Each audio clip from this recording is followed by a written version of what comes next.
அஸ்ஸலாமு அலைக்கும். புளிச்சக்கீரை பற்றி டாக்டர் சொன்ன வீடியோ இதோட அட்டாச் பண்ணியிருக்கேன், அதையும் கேளுங்க. நான் கோழிக்கறி செஞ்சுருக்கேன் புளிச்சக்கீரை வச்சு. அது எப்படி செஞ்சுருக்கேங்கிறது அதில் இருக்குது பாருங்கள். புளிச்சக்கீரையை வேக வச்சுட்டு தண்ணியை கீழே ஊற்றிடாமல் அந்த தண்ணியில் கொஞ்சோண்டு மிளகு ஜீரகத்தூள் போட்டுட்டு கொஞ்சம் உப்புத்தூள் போட்டு ஒரு ஸ்பூன் நெய் போட்டு அதை நல்லா மிக்ஸ் பண்ணிவிட்டு அந்த தண்ணி கொஞ்சம் சூடாக இருக்கும்போது நம்ம குடித்தோம்னா அந்த தண்ணிலையுமே நிறையா பெனிஃபிட்ஸ் இருக்குது. அந்த தண்ணிலையுமே நிறையா சத்துக்கள் இருக்கிறதுனால அந்த தண்ணியை கீழே ஊற்றிடாமல் அதை நம்ம எடுத்துக்கிறது உடம்புக்கு நல்லது. இப்போ டாக்டர் வீடியோவும் சேர்ந்து வரும், அதையும் சேர்த்து கேளுங்க. 5 வருஷத்துக்கு முன்னாடி 2017 கூட நிறைய கீரைகள் சாப்பிட்டு இருக்காங்க. ஆனால் இப்போ 2023 இந்த கீரைகள் சாப்பிட்ற அளவே குறைஞ்சு போயிடுச்சாமா. நம்ம இந்த புளிச்சக்கீரை பேருக்கு ஏத்தாப்புல அதிகமான புளிப்பு சுவையுடையது.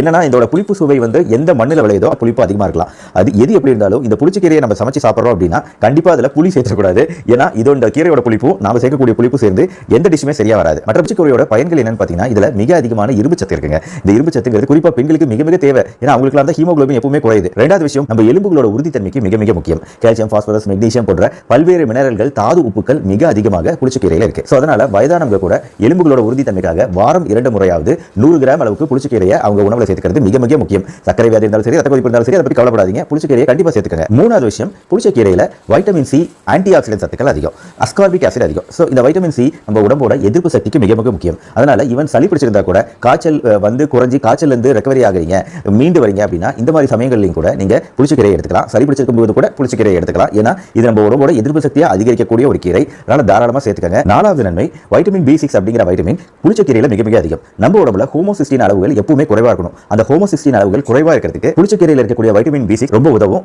இந்த ஹோமோசிஸ்டின் அளவுகள் குறைவா இருக்கும்போது நம்ம உடம்புல கொழுப்புகள் அளவு குறைவா இருக்கும். அதாவது கெட்ட கொழுப்புகள் அளவு குறையும். இன்னும் எளிமையா புரியணும்னா ஹார்ட் அட்டாக், பக்கவாதம் போன்ற விஷயங்கள் வராம தடுக்கக்கூடிய பல இயற்கையான மருந்துகள் இந்த புளிச்சக்கீரைக்குள்ளார அடங்கியிருக்கு. இந்த 4 காரணங்கள் போதாதா ரெகுலரா நம்ம வாரம் 2 தடவை புளிச்சக்கீரை நம்ம உடம்புல சேர்த்துக்கிறதுக்கு?